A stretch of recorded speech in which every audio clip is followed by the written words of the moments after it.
Quand on pense à BMW, on pense forcément au plaisir de conduire, n'est-ce pas? Eh bien, figurez-vous que la marque est en pleine métamorphose, une transformation si radicale et même controversée qu'elle est en train de redéfinir ce que c'est qu'une voiture. Alors accrochez-vous bien, on va décortiquer ensemble ce grand reset. Pour bien comprendre ce qui se passe, on va explorer tout ça en 5 étapes.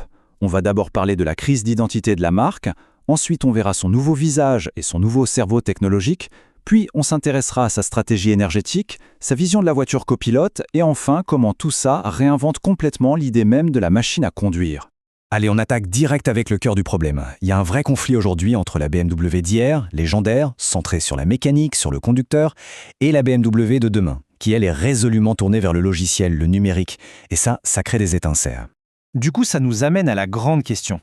Que l'on soit un fan inconditionnel ou un simple curieux, on se la pose tous. Est-ce que BMW est en train de se réinventer de manière géniale ou est-ce qu'elle est en train de perdre son âme, tout ce qui faisait son succès? Et là, ce contraste est juste saisissant. D'un côté, on a la mécanique pure, le moteur qui a bâti la légende BMW. De l'autre, un cockpit qui est avant tout une interface numérique. On passe vraiment d'une ère à l'autre. C'est un changement total de philosophie. Cette citation, elle résume parfaitement le sentiment de beaucoup de puristes. Pour eux, changer la calandre, repenser le cockpit, ce n'est pas juste un petit coup de jeune, non, c'est toucher à l'ADN de la marque. Et ça crée une vraie inquiétude chez les fans de la première heure. Bon, maintenant qu'on a posé le décor, voyons concrètement à quoi ressemblent ces changements. On va voir comment cette nouvelle philosophie se matérialise, en commençant par le design et la technologie qu'on trouve à bord. Alors, un point super important à comprendre, la Neue Klasse, ce n'est pas juste une nouvelle voiture, non. C'est une fondation, une plateforme complètement révolutionnaire pour toute la gamme à venir. C'est en quelque sorte la base sur laquelle BMW va construire ses voitures pour la prochaine décennie.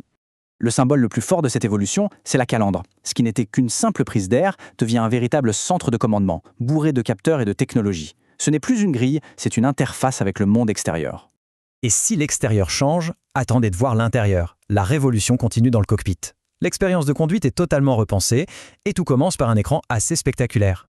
Le chiffre est impressionnant, 43,3 pouces. C'est la taille du Panoramic Vision. Il faut s'imaginer une grande bande d'affichage qui s'étend sur toute la largeur du pare-brise, à sa base. Le but, c'est de fusionner toutes les informations importantes directement dans le champ de vision du conducteur. Mais bon, cet écran géant, ce n'est que la partie émergée de l'iceberg. Derrière, il y a 4 super cerveaux qui gèrent toute la voiture. L'un d'eux qu'ils ont joliment appelé le Heart of Joy, le cœur de la joie, est 100% dédié à la dynamique de conduite. Son job, garantir des réactions quasi instantanées pour préserver ce fameux plaisir de conduire. Et le point crucial, c'est que toute cette révolution technologique, ce n'est pas que pour les voitures électriques. Pas du tout. BMW parie sur un avenir où plusieurs énergies coexistent. Contrairement à pas mal de concurrents qui ont tout misé sur l'électrique, BMW a une stratégie qu'on pourrait qualifier d'agnostique, comme on le voit bien ici. L'idée est assez simple, proposer une motorisation pour chaque type de besoin. Un choix qui devient de plus en plus rare dans l'industrie automobile. Alors concrètement, ça donne quoi? Pour l'électrique, on a le tout nouvel X3 qui arrive en 2026 sur la plateforme Neue Klasse. Fait très intéressant, l'hydrogène n'est pas du tout abandonné, au contraire, avec un X5 prévu pour 2028. Et bien sûr, les moteurs essence, diesel et hybride continuent d'exister en parallèle. Et quand BMW se lance dans l'électrique, ils ne font pas les choses à moitié. Le nouvel X3 annonce jusqu'à 800 km d'autonomie. Et surtout, la capacité de récupérer presque 400 km en seulement 10 minutes de charge. Mieux encore, avec la recharge bidirectionnelle, la voiture pourra carrément alimenter une maison ou renvoyer de l'électricité sur le réseau. D'accord, mais pourquoi un tel investissement dans les logiciels, dans l'automatisation? Eh bien la réponse se trouve tout simplement dans ce que les conducteurs attendent de leur voiture aujourd'hui. Et ça a beaucoup changé. Ce qui est fascinant, c'est de voir que les raisons de cet engouement ne sont pas les mêmes partout. Une étude montre qu'aux États-Unis, c'est surtout l'influence sociale, le fait de montrer qu'on est à la pointe, qui pousse à adopter la conduite autonome. En Europe, par contre, c'est plus la recherche du plaisir, du confort personnel. Et tout ça, ça nous amène à un chiffre assez dingue. 69%. C'est la part des consommateurs États-Unis qui se disent prêts à acheter une voiture avec une conduite automatisée de niveau 3, c'est-à-dire une voiture où l'on peut lâcher le volant dans certaines situations. Donc, ce qu'il faut retenir, c'est que BMW ne fait que répondre à une demande bien réelle et croissante. L'attente, ce n'est plus juste d'avoir un véhicule pour se déplacer, mais d'avoir un véritable copilote intelligent à ses côtés. Ok, il est temps de rassembler toutes les pièces du puzzle. Essayons de comprendre ce que ce grand reset signifie vraiment pour l'avenir de l'automobile et de la conduite. Cette phrase d'un des dirigeants de BMW, elle dit tout.